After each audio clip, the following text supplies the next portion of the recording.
दोस्तों, आज हम आपको दयालु महिला और बूढ़ी औरत जादुई चूल्हा की कहानी सुनाने जा रहे हैं। अपेक्षा एक बहुत ही प्यारी लड़की थी। उसके माता पिता बहुत गरीब थे, फिर भी वे दयालु थे। वही गुण अपेक्षा में आ गए थे।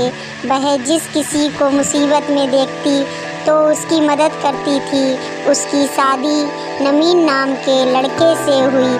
वह भी गरीब परिवार का था। नवीन और उसके माता पिता सभी लोग मजदूरी करने जाते थे और उसी से उनकी गुजर होती थी। यह भी अपेक्षा का वही हिसाब था। अगर कोई उसके पास मांगने आ जाता तो वह उसे दे देती। तब कभी कोई पड़ोसन आ जाती और कहती, पड़ोसन बहन, तुम्हारे पास थोड़ी चीनी होगी? आज हमारे यहाँ चीनी खत्म हो गई है। मेरा बेटा दूध के लिए रो रहा है। वह ऐसे दूध नहीं पीता, तो वह उसको कटोरी में चीनी दे देती। कभी कोई और पड़ोसन आ जाती और कहती, दूसरी पड़ोसन, बहू कुछ रुपए उधार दे दो, मैं बच्ची की दवा पेन लेने जा रही हूँ। मेरे पास पैसे नहीं हैं, मैं तुम्हें वापस कर जाऊँगी बाद में। तो अपेक्षा उसे पैसे दे देती। उसकी सास उसे डांटती, वह तो बहुत अच्छी है, इनके घर में तो लक्ष्मी आ गई है, लेकिन बेचारी बहुत तकलीफ़ भोग रही है। अपेक्षा के इस भावना से उसकी सास और नवीन उससे बहुत नाराज़ हो जाते थे। एक बार ऐसा हुआ कि लगातार पानी बरस रहा था। सब लोग मजदूरी करने गए। वे बाज़ार में खड़े थे और कोई काम नहीं मिल रहा था। फिर सब लोग लौट आए। सभी को काफ़ी भूख लग रही थी। कई दिनों तक उनको कोई काम नहीं मिला। वे बाज़ार जाते, खड़े रहते और घर वापस लौट आते। जो कुछ घर में रखा था वो पहले ही ख़त्म हो गया था। अब घर में खाने के लिए कुछ भी नहीं था। वे सब बहुत भूखे बैठे थे और कह रहे थे कि सास, हे भगवान, आज क्या खाएंगे? इतनी ज़ोर से भूख लगी है। आज घर में कुछ भी नहीं है। आज मजदूरी नहीं मिली तो आज खाना भी नहीं मिलेगा। यहाँ तो रोज़ कुआं खोदो, रोज़ पानी पियो वाली हालत है। तभी उसकी पड़ोसन पुष्पा आ जाती है कुछ मांगने। पुष्पा, अरे भाभी, उदास क्यों हो? क्या हुआ? अपेक्षा, आज हमारे यहाँ कुछ भी है ही नहीं। इतना सुनते ही पुष्पा अपने यहाँ गई और दाल चावल और सब्जी ले आई। पुष्पा, अभी खाना बना लो, तुमने हमारी बहुत मदद की थी। अब अपेक्षा ने चूल्हा जलाया। पहले दाल चावल और सब्जी बनाई और रोटियां सेकने लगी। अपेक्षा, अम्मा जी आइए खाना खा लीजिए। सब लोग खाना खाने के लिए बैठे ही थे कि बाहर से आवाज़ आई, बूढ़ी औरत, क्या इस गरीब के लिए कुछ है? मैं बहुत ज़ोर से की भूखी हूँ। अपेक्षा ने बाहर निकल कर देखा तो एक बूढ़ी औरत खड़ी थी।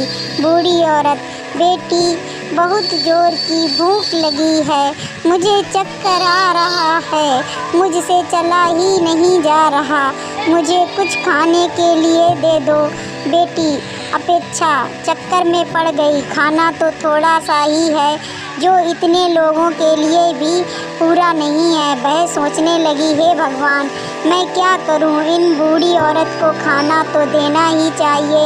इतनी कमज़ोर हैं, भूखी भी हैं और कमज़ोर भी हैं। इन्हें खाना दिए बगैर मैं इन्हें कैसे लौटा सकती हूँ?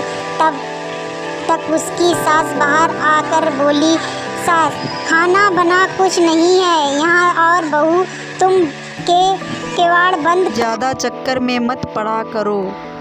बूढ़ी औरत, बेटी, मुझ पर थोड़ी दया करो, मैं बहुत दुखी हूँ। आज तो लगता है भूख के मारे आज मेरे प्राण ही निकल जाएंगे। ऐसा कहकर वह वहीं बैठ गई और आंसू बहाने लगी। अपेक्षा दौड़ कर आई और अपनी सास से बोली, अपेक्षा, अम्मा, उन्हें खाना दे दूँ?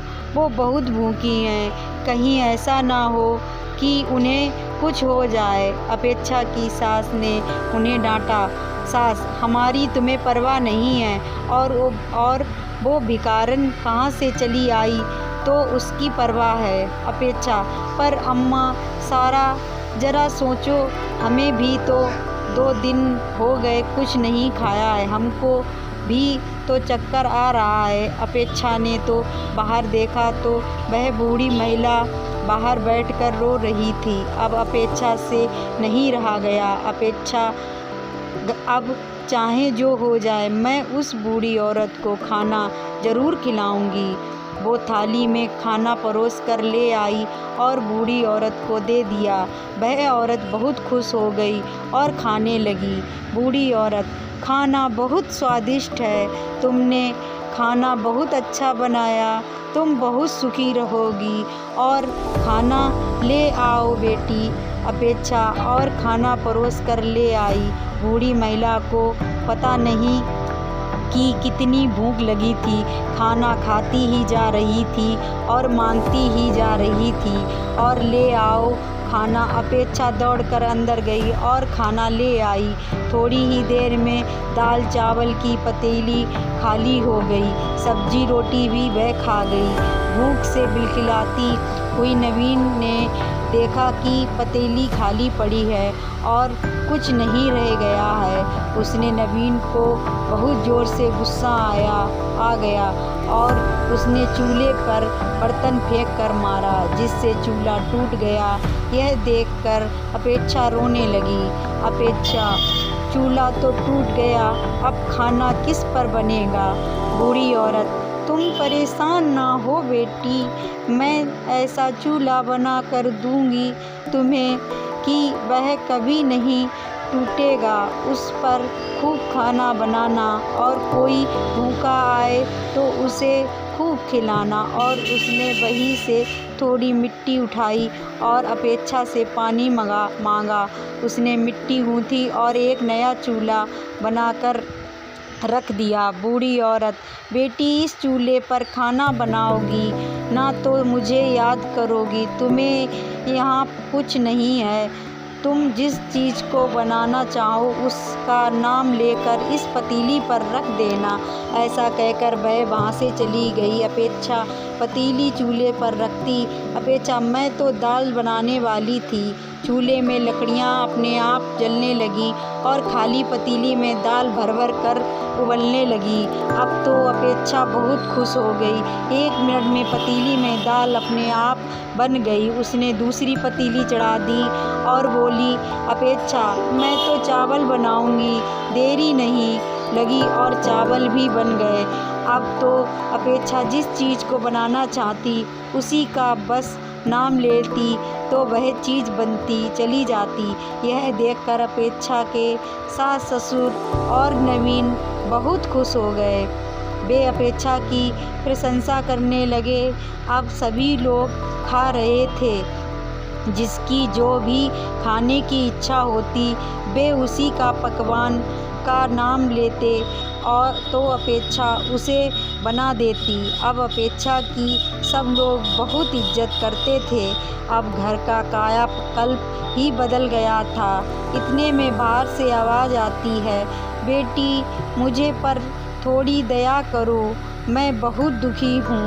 आज तो लगता है भूख के मारे आज मेरे प्राण ही निकल जाएंगे। ऐसा सुनकर सभी घर वाले खुश होते हैं और अपेक्षा हमेशा की तरह उस मांगने वाले को खाना परोस देती है। इससे हमें यह शिक्षा मिलती है कि हमारे पास कितना भी कम हो पर हमें मिल बाँट कर खाना चाहिए। इससे भगवान दया करते हैं। अगर ये कहानी आपको अच्छी लगी और ऐसी कहानियाँ सुनने के लिए हमारे चैनल को सब्सक्राइब करें, लाइक करें, शेयर करें और कमेंट करें। धन्यवाद।